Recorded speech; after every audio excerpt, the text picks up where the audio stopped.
हाँ, तो फिर बच्चों आज की इस क्लास में हम लोग क्लास 10 के हिंदी के काफ़ी महत्वपूर्ण 50 मोस्ट इम्पोर्टेंट टॉप लेवल के ऑब्जर्व क्वेश्चंस को पढ़ाने वाले हैं।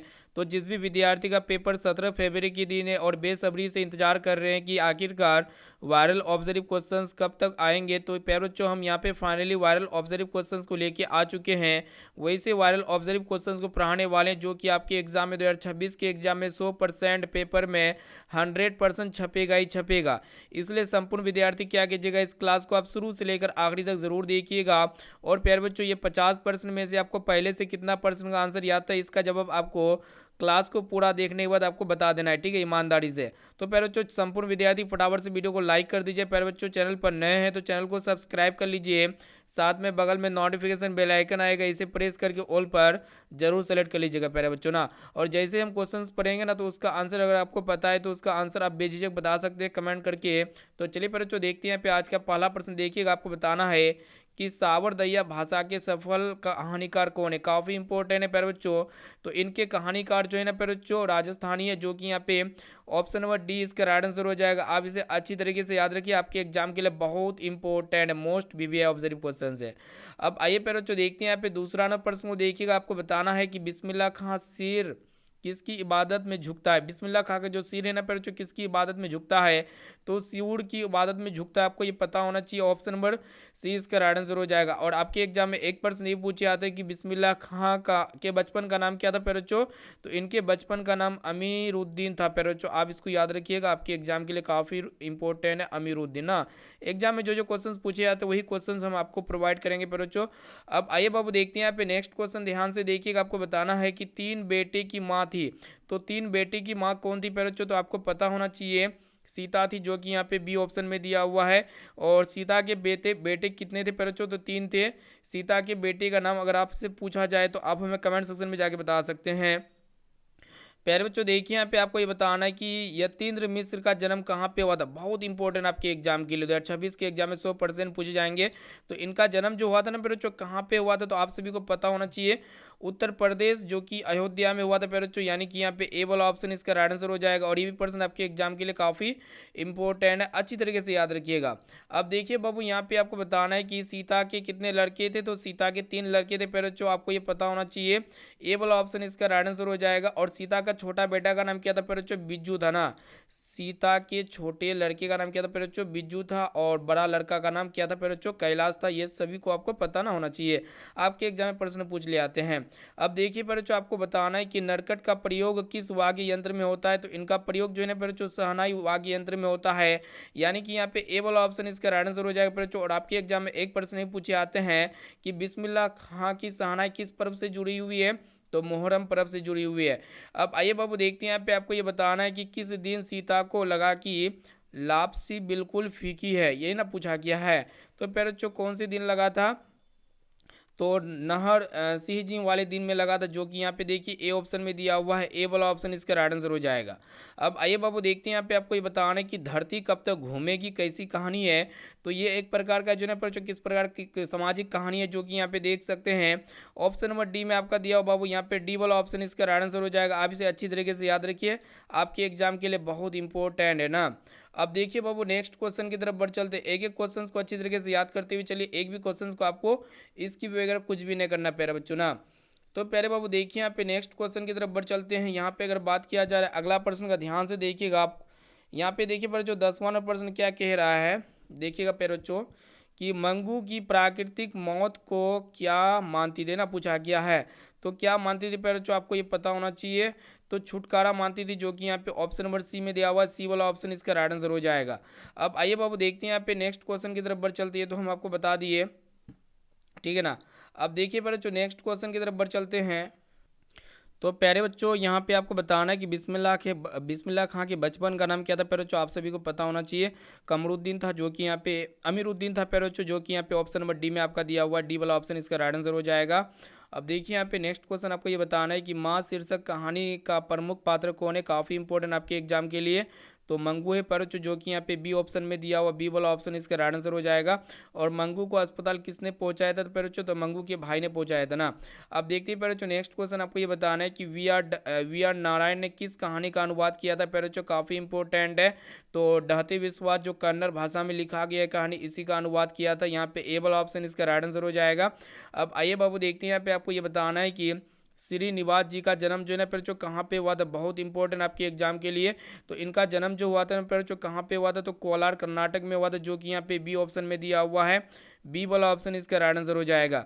अब आइए बाबू देखिए यहाँ पे आपको ये बताना है कि बिस्मिल्लाह खां की शहनाई के साथ किस मुस्लिम पर्व का नाम जुड़ा हुआ है, काफ़ी इंपॉर्टेंट है। तो मुहर्रम पर्व का नाम जुड़ा हुआ है पेरोचो। अब देखिए पेरोचो नेक्स्ट क्वेश्चन की तरफ बढ़ चलते हैं। एक एक क्वेश्चन को अच्छी तरीके से याद करते हुए जाना है, एक भी क्वेश्चन को आपको स्किप नहीं करना है, ठीक है। जहाँ स्किप किए तो यहाँ पे आपका नंबर गड़बड़ा जाएगा पेरोचो ना। अब देखिए पेरोचो आपको ये बताना है कि रगमपा थी पेरोचो, ये रगमपा जो है ना ज्वारे किस्म का व्यक्ति था, जो कि यहाँ पे देख सकते हैं जो ऑप्शन नंबर ए में आपका दिया हुआ है। ए वाला ऑप्शन इसका राइट आंसर हो जाएगा। आप इसे अच्छी तरीके से याद रखिएगा। अब देखिए जो आपको ये बताना है कि कवितानी है, तो इनमें से कौन सी कवितानी है तो ध्यान में रखिएगा। ये जो नौबात खाने में इबादत है ना यह कवितानी है, यानी कि यहाँ पे सी वाला ऑप्शन इसका राइट आंसर हो जाएगा। अब आइए आप सभी को बताना है कि लेखक आविनियों का मतलब क्या साथ लेकर गए थे, लेखक आविनियो क्या साथ लेकर गए थे पेरोचो, तो आप सभी को पता होना चाहिए, आपके एग्जाम के लिए काफ़ी इंपॉर्टेंट है। तो पेरोचो यहाँ पे देखिएगा 19 नंबर ना, तो इसका आंसर क्या लगता है पेरोचो, कमेंट सेक्शन में जाके जरूर बताइएगा ना।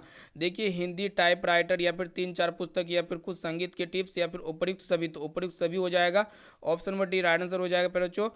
अब देखिए बाबू अगला प्रश्न ध्यान से देखिएगा क्या पूछा गया है, काफ़ी महत्वपूर्ण यहाँ पे क्वेश्चन हम आपके सामने प्रस्तुत किए हुए हैं। तो पैरोचो यहाँ पे आपको बताना है कि क्यों रे राक्षसी इस छोटे से बच्चे को क्यों पीट रही है, ऐसा किसने पूछा था, किसने कहा था पैरोचो।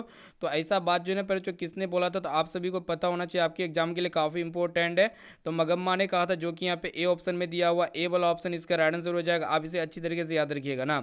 अब देखिए पैरोचो नेक्स्ट क्वेश्चन की तरफ बढ़ चलते हैं। सभी क्वेश्चन को अच्छी तरीके से याद करते हुए चलिए, एक भी क्वेश्चन को आपको स्किप वगैरह नहीं करना है, ठीक है। एक भी क्वेश्चन अगर स्किप किए तो यहाँ पे आपका नंबर वगैरह कट सकता है। तो प्यारे बाबू यहाँ पे आप सभी को बताना है कि जीवनानंद दास का जन्म कहाँ पे कब हुआ था, ये ना पूछा गया है। तो इनका जन्म जो हुआ था ना जो कब हुआ था, तो 1899 में हुआ था, जो कि यहाँ पे देख सकते हैं ऑप्शन नंबर सी इसका राइट आंसर हो जाएगा। अब देखिए बाबू आप सभी को ये बताना है कि किस प्रकार के चावल का वर्णन करता है, मतलब कवि जो है ना किस प्रकार के चावल का वर्णन करता है, ये आपसे पूछा गया है ना। तो पैरोचो इसका राइट आंसर हो जाएगा ऑप्शन नंबर सी उबला हुआ चावल, जो कि यहाँ पे सी विकल्प में दिया हुआ है। अब आइए बाबू देखिए यहाँ पे आपको बताना है कि कवि जीवनानंद दास अगले जीवन में क्या बनने की अभिलाषा व्यक्त करते पैरोचो। तो आप सभी संपूर्ण विद्यार्थियों को पता होना चाहिए पैरोचो। तो इसका राइट आंसर हो जाएगा पैरोचो अबाबिल कौवा हंस, यानी कि इनमें से सभी बनने की क्या करते हैं पैरोचो, अभिलाषा रखते हैं। अब आइए पैरोचो देखते हैं यहाँ पे नेक्स्ट क्वेश्चन आपको बताना है कि कवि जीवनानंद दास किसका हंस बनना चाहते हैं, काफ़ी इंपॉर्टेंट आपके एग्जाम के लिए। तो संपूर्ण विद्यार्थियों को पता होना चाहिए पैरोचो। तो 24 का देखिएगा किशोरी हो जाएगा, जो कि यहाँ पे सी ऑप्शन में दिया हुआ, सी वाला ऑप्शन इसका राइट आंसर हो जाएगा। अब आइए पैरोचो आप सभी को बताना है कि कवि वीरेंद्र डंगवाल के अनुसार जीवन में महत्वपूर्ण क्या है। तो आप सभी को पता होना चाहिए कवि वीरेंद्र डंगवाल के अनुसार जीवन में सबसे महत्वपूर्ण संघर्ष है, जो कि यहाँ पे ऑप्शन नंबर डी में आपका दिया हुआ संघर्ष। अब देखिए बच्चों आप सभी को ये बताना है कि आविनियो में 19 दिनों के प्रवास के दौरान लेखक ने कितने कविता की रचना की, काफ़ी इंपॉर्टेंट है। तो बच्चों आप सभी को पता होना चाहिए 35 कविताओं की रचना की थी, जो कि यहाँ पे सी ऑप्शन में दिया हुआ है। अब आइए बच्चों आपको बताना है कि तुर्की के महाकवि नाजिम हिकमत की कविताओं के अनुवाद किस कवि ने पहल पुस्तक के रूप में किया था बच्चों। तो आप सभी को पता होना चाहिए वीरेंद्र डंगवाल, जो कि यहाँ पे बी ऑप्शन में दिया हुआ, बी वाला विकल्प बिल्कुल ही हमारा करेक्ट आंसर हो जाएगा। अब आइए बाबू देखते हैं यहाँ पे आपको बताना है कि हिंदी कविता में प्रयोगवाद का सूत्रपात किसने किया था बच्चों। तो देखिए हिंदी कविता में प्रयोगवाद का सूत्रपात जो किया था ना अज्ञे जी ने किया था, जो कि यहाँ पे डी ऑप्शन में दिया हुआ, डी वाला ऑप्शन इसका राइट आंसर हो जाएगा। अब चलिए बच्चों देखते हैं यहाँ पे नेक्स्ट क्वेश्चन की तरफ बढ़ चलते हैं। सभी क्वेश्चंस को क्या कीजिएगा अच्छी तरीके से याद करते हुए चलिए, ठीक है ना। देखिए यहाँ पे क्या कह रहा है आपको बताना है, ध्यान से देखिएगा कि रोन नदी के किनारे बसे शहर का नाम ना पूछा गया है। तो रोन नदी के किनारे बसे शहर का नाम क्या है बच्चों। तो आविनियो है, जो कि यहाँ पे देखिएगा ऑप्शन नंबर सी में आपका दिया हुआ है, सी वाला ऑप्शन इसका राइट आंसर हो जाएगा। अब देखिए फिर बच्चों आपको ये बताना है कि द्वितीय विश्व युद्ध में परमाणु बम जो है ना किस देश पर गिराया गया था फिर बच्चों, तो जापान पर गिराया गया था, जो कि यहाँ पे देख सकते हैं ए ऑप्शन में दिया हुआ है, ए ऑप्शन बिल्कुल ही सही उत्तर हो जाएगा। अब देखिए फिर बच्चों आप सभी को ये बताना है कि चिंता किसकी रचना है, तो चिंता जो है ना फिर बच्चों किसकी रचना है, तो चिंता जो है ना फिर बच्चों सचिनानंद हीरानंद वात्स्यायन अज्ञे जी की रचना है, जो कि यहाँ पे सी ऑप्शन में दिया हुआ है। अब आइए फिर बच्चों आप सभी को ये बताना है कि पंत का जन्म जो है ना कहाँ पे हुआ था, काफ़ी इंपॉर्टेंट है।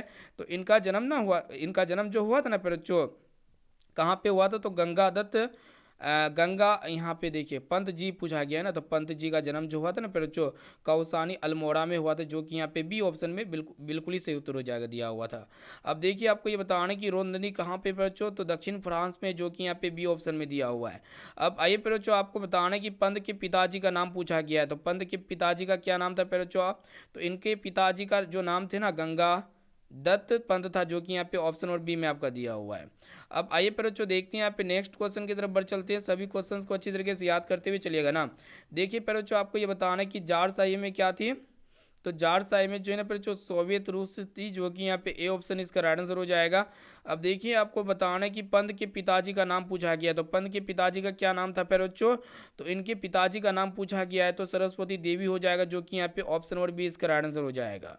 अब देखिए बाबू यहाँ पे आपको बताना है कि अति सूदो सने को मारक है छंद के रचनाकार कौन है, तो ये जो छंद है ना फिर जो इनके रचनाकार कौन है, तो घनानंद जी है, जो कि यहाँ पे ऑप्शन नंबर डी में आपका दिया हुआ डी वाला ऑप्शन इसका राइट आंसर हो जाएगा। अब देखिए फिर बच्चों आप सभी को बताना है कि जारशाही रूस में सोवियत समाज पढ़े जाने वाले लोकप्रिय साहित्यकार कौन थे फिर बच्चों, काफ़ी इंपॉर्टेंट आपके एग्जाम के लिए। तो मतलब यहाँ पे देखिएगा कौन थे फिर बच्चों, तो मतलब तोल्स्टॉय थे, जो कि यहाँ पे ऑप्शन नंबर ए इसका राइट आंसर हो जाएगा। अब देखिए बाबू आपको बताना है कि मतलब मो आंसू आंसू नहीं लय बरसे कौन कहते हैं, तो ये बात जो है ना पर जो कौन कहते हैं आपको ये बताना है, तो ये घनानंद जी कहते हैं, जो कि यहाँ पे सी ऑप्शन में दिया हुआ है। अब देखिए बाबू आपको ये बताना है कि यथेष्ट शब्द का अर्थ क्या होता है ना, पूछा गया है, तो इनका जो अर्थ होता है ना बाबू क्या होते हैं, तो यथेष्ट का अर्थ होते हैं पर्याप्त, जो कि यहाँ पे बी ऑप्शन में दिया हुआ, बी वाला ऑप्शन इसका राइट आंसर हो जाएगा। अब देखिए बाबू आप सभी को ये बताना है कि रामविलास शर्मा का जन्म जो हुआ था ना कब हुआ था, काफ़ी इंपॉर्टेंट है। तो इनका जन्म जो हुआ था 1912 में हुआ था, जो आपको याद रखना है, जो कि यहाँ पे ऑप्शन नंबर सी में आपका दिया हुआ है। अब देखिए प्यारे बच्चों आप सभी को ये बताना है कि सुजान सागर जो है ना प्यारे बच्चों किनकी रचना है ना, पूछा गया है, तो ये जो है ना प्यारे बच्चों किनकी रचना है, तो इसको ध्यान में रखिएगा। सुजान सागर जो रचना है प्यारे बच्चों, ये रामविलास मतलब सुजान सागर ना पूछा गया है, तो ये किसकी रचना है, तो घनानंद की रचना है, जो कि यहाँ पे ऑप्शन नंबर डी में आपका दिया हुआ है। अब देखिए पर बच्चों नेक्स्ट क्वेश्चन की तरफ बढ़ चलते हैं, सभी क्वेश्चंस को याद करते हुए चलिएगा। देखिए यहाँ पे आपको बताना है कि निराला की साहित्य साधन के रचनाकार कौन है, काफ़ी इंपॉर्टेंट है। तो निराला की साहित्य साधन के रचनाकार रामविलास शर्मा है, जो कि यहाँ पे डी ऑप्शन में दिया हुआ है, डी वाला ऑप्शन इसका राइट आंसर हो जाएगा। प्यारे बच्चों आपको बताना है कि घनानंद की किस मार्ग को अत्यंत सीधा व सरल कहा है, तो किस मार्ग को कहा है प्यारे बच्चों, तो देखिए यहाँ पे प्रेम मार्ग को कहा है यहाँ पे, जो कि ऑप्शन नंबर बी में आपका दिया हुआ है। अब देखिए प्यारे बच्चों आपको बताना है कि दक्षिण भारत की नागरी लिपि को क्या कहते हैं प्यारे बच्चों, तो दक्षिण भारत की नागरी लिपि को नंदी नागरी लिपि कहते हैं, जो कि यहाँ पे ऑप्शन नंबर सी में आपका दिया हुआ है। अब देखिए बाबू आप सभी को आपको बताना है कि किसके बिना प्राणी को मुक्ति नहीं मिलती है, तो यहाँ पे अगर बात किया जा रहा है तो कीर्तन के बिना प्राणी को मतलब मुक्ति नहीं मिलती है, जो कि यहाँ पे सी ऑप्शन राइट आंसर हो जाएगा। यहाँ पे आप सभी को बताना है कि किस बादशाह ने राम सीता की आकृति वाले सिक्के चलाए थे प्यारे बच्चों, तो बादशाह अकबर जी ने चलाए थे, जो कि यहाँ पे ए ऑप्शन में दिया हुआ है। अब आइए बाबू देखते हैं यहाँ पे आपको बताना है कि गुरु नानक की रचना कौन है, तो इनमें से गुरु नानक की रचना पूछा गया है, तो जप्पू जी है, आशा दीवार है, रहीरास और सोहिला है, जो कि यहाँ पे ऑप्शन नंबर डी में दिया हुआ है, इनमें से सभी। अब चलिए प्यारे बच्चों देखते हैं यहाँ पे नेक्स्ट क्वेश्चन की तरफ बढ़ चलते हैं।